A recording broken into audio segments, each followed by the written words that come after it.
लोगों ने मेरी बात नहीं मानी ना, तो मैं पुलिस स्टेशन जाकर आप लोगों के खिलाफ दहेज उत्पीड़न के साथ ही जान से मारने की धमकी के जुर्म में सबको जेल में बंद करवा दूंगी। इसलिए जो मैं कहती हूँ वैसा ही करो चुपचाप से। नहीं नहीं बहू, ऐसा कुछ मत करना, तुम जो कहोगी हम वो करेंगे। इसके बाद जूली उन सबको काम पर लगा देती है। ननद जी जरा जल्दी हाथ चलाइए, नहीं तो। नहीं नहीं मेरी प्यारी भाभी, भाभी मैं करती हूँ ना, आप आराम से बैठो सोफे पर, और किसी चीज की जरूरत हो तो कहना। सासू माँ खाना बना या नहीं? अब हमें कल तक का वेट करना होगा क्या?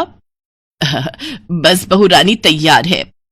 थक हार कर ननद सफाई करके वहीं फर्श पर ही लेट जाती है, जिसे देख जूली कहती है, अब यहां क्यों रायते की तरफ फैल गई? जाओ उठो और मेरे कपड़े पड़े हैं, उन्हें धोकर आओ।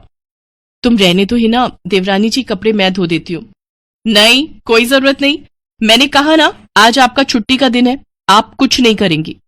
उधर सास पसीने से तरबतर होकर रसोई से बाहर आती है और सबके लिए खाना लगाती है। उफ, ये कोई खाना है? इसकी तो शक्ल देखकर ही खाने का मन नहीं कर रहा। ले जाओ ये खाना, मुझे नहीं खाना, मैं अभी अपने लिए कुछ बाहर से ऑर्डर कर रही हूँ।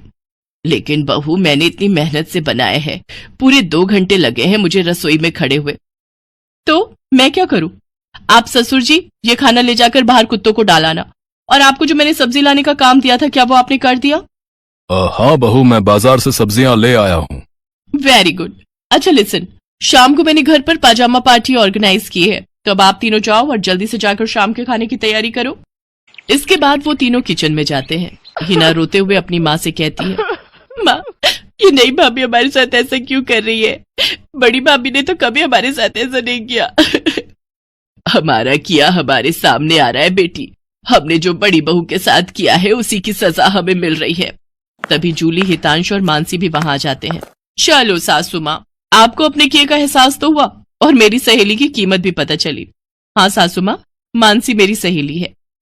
क्या ये सच है बड़ी बहू?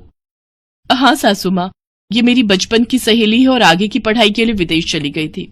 जब इंडिया आई तो ये हितांश से मिली और इन दोनों को प्यार हो गया। फिर जब हितांश ने मुझे इससे मिलवाया तो पता चला कि ये मेरी बचपन की दोस्त जूली है। सॉरी माँ जी, मैं आपके साथ ये सब करना तो नहीं चाहती थी, लेकिन आपने जो मेरी सहेली के साथ किया उसी का बदला लेने के लिए मैंने ये सब किया। बड़ी बहू हमें माफ कर दे, तेरी तकलीफ को हम समझ ही नहीं पाए। इसके बाद सबने मानसी से माफी मांगी। मानसी ने सबको माफ कर दिया और इस तरह नई बहू का ससुराल में पहले दिन का प्लान पूरा हो गया।